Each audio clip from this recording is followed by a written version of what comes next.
بسم اللہ الرحمن الرحیم۔ اللہ کے نام سے شروع جو بڑا مہربان اور نہایت رحم والا۔ السلام علیکم، میں ہوں محمد عثمان علی بٹ۔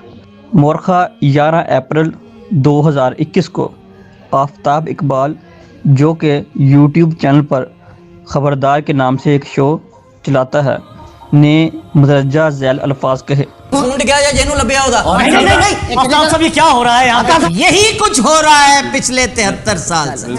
دیکھیے اخلاقی گراوٹ کا عالم کہ اس کا فون گرا اور اپنے سارے دکھ بھول کے صرف مال غنیمت سمیٹنے، یہی کچھ انہوں نے کیا تھا جنگ احد کے موقع پر۔ بالکل۔ اور یار ٹوپی کندی ہے میں نے اخلاقی گراوٹ کا عالم کہ اس کا فون گرا ہے اور وہ اپنے سارے دکھ بھول کے صرف مال غنیمت سمیٹنے میں لگا ہوا ہے۔ یہی کچھ انہوں نے کیا تھا جنگ احد کے موقع پر۔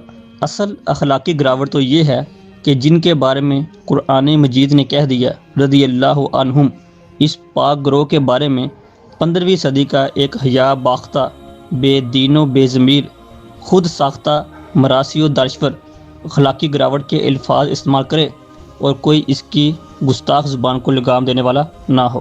جب آفتاب اقبال نامی بانڈ نے یہ الفاظ بولے اور پھر مثال کے طور پر جنگ احد کا حوالہ دیا اور اس کو صحابہ کرام علیہم رضوان کے ساتھ جوڑا، تو وہاں پر بیٹھے لوگوں نے بالکل کہ اس بات کی تصدیق کی کہ آپ بالکل ٹھیک فرما رہے ہیں، ہنسے اور تالیاں بھی بجائے گئیں۔ اولاً تو جنگ احد کے واقعے کو بالکل غلط رنگ میں بیان کیا گیا۔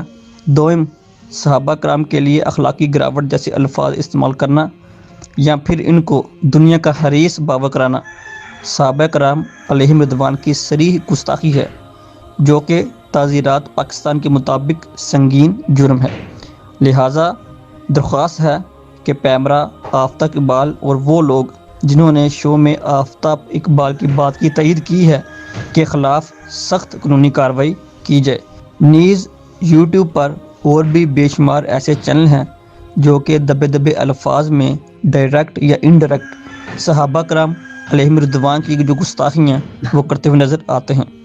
اس ویڈیو کی وساطت سے پیمرا اور خصوصاً prime minister of Imran Khan, جنہوں نے ریاست مدینہ کا دعویٰ کیا ہوا ہے، ان سے ہماری مؤدبانہ گزارش ہے کہ برائے مہربانی ان تمام کی جو چینلز ہیں ان کو بند کیے جائیں اور ان کو کڑی سے کڑی، سخت سے سخت جو سزا ہے وہ دی جائے، تاکہ جو مزید آنے والے جو لوگ ہیں جن کا یہ ذہن خراب کر رہے ہیں یا جن کا ارادہ ہے وہ اس سے سبق حاصل کر سکیں۔